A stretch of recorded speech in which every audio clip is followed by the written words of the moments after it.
Lors des élections communales de 2012, la liste PS de l'entité douroise emmenée par le député Pierre Tachnion a récolté 38% des suffrages. Signe de confiance donné par la population à l'équipe du chef de file des socialistes dourois. J'ai été élu conseiller communal lors des élections de 1988. J'ai été conseiller pendant 6 ans, j'ai été échevin pendant 12 ans.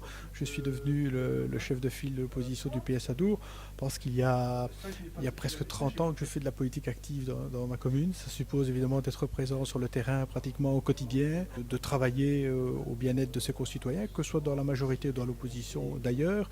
Mais je pense que d'avoir une expérience de mandataire local, de bien connaître les problèmes des gens, de ses concitoyens, c'est fondamental parce que ça se répercute au niveau du travail parlementaire. Le quotidien, on le retrouve ici tous les jours et les problèmes de nos concitoyens également à travers les dossiers que nous sommes amenés à traiter, les décrets, les propositions de décrets, les résolutions. Longue expérience au niveau communal, vous devenez député au Parlement wallon, à la Fédération Wallonie-Bruxelles. Cerise sur le gâteau, on vous désigne rapidement pour d'autres fonctions.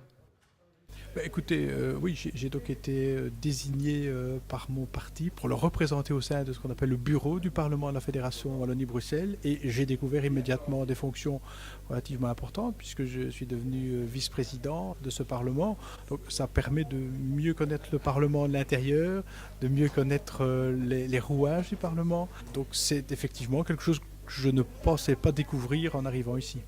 Ça se passe comment une journée avec un parlementaire? J'imagine qu'ils font consulter la presse, lire beaucoup de rapports, s'informer, concerter ses membres de bureau, ses assistants.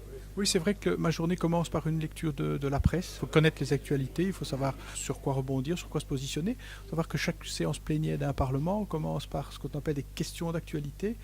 Et l'actualité, elle concerne les matières que l'on pratique. C'est important pour vous de faire le lien entre le pouvoir régional et le pouvoir communal.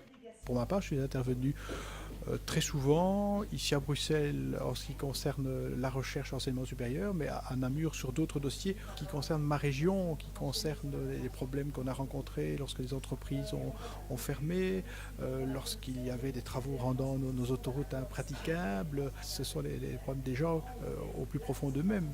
C'est officiel maintenant, vous êtes candidat, vous désirez poursuivre ces fonctions, ce travail, pourquoi? Je suis candidat premier suppléant sur la liste du PS à Mons-Borinage. Pourquoi premier suppléant? Parce que d'abord c'est une place très importante. Bon, vous savez que notre liste sera conduite par Nicolas Martin. Donc, le premier suppléant, c'est celui qui est là en support de la tête de liste évidemment. C'est celui aussi qui, je pense pouvoir le dire, peut apporter une expérience utile à cette équipe qui est quand même encore relativement jeune, qui est dynamique. L'expérience du parlementaire sortant, c'est quelque chose d'important aussi et d'utile. Et forcément, je m'inscris dans une certaine logique de continuité du travail accompli. Il y a des dossiers qui demanderont d'autres interventions, qui demanderont d'être poussés plus loin. Le financement de l'enseignement supérieur, le financement de la recherche, la poursuite des démarches en matière d'innovation au niveau de la Wallonie, tous ces dossiers-là sont extrêmement importants pour demain.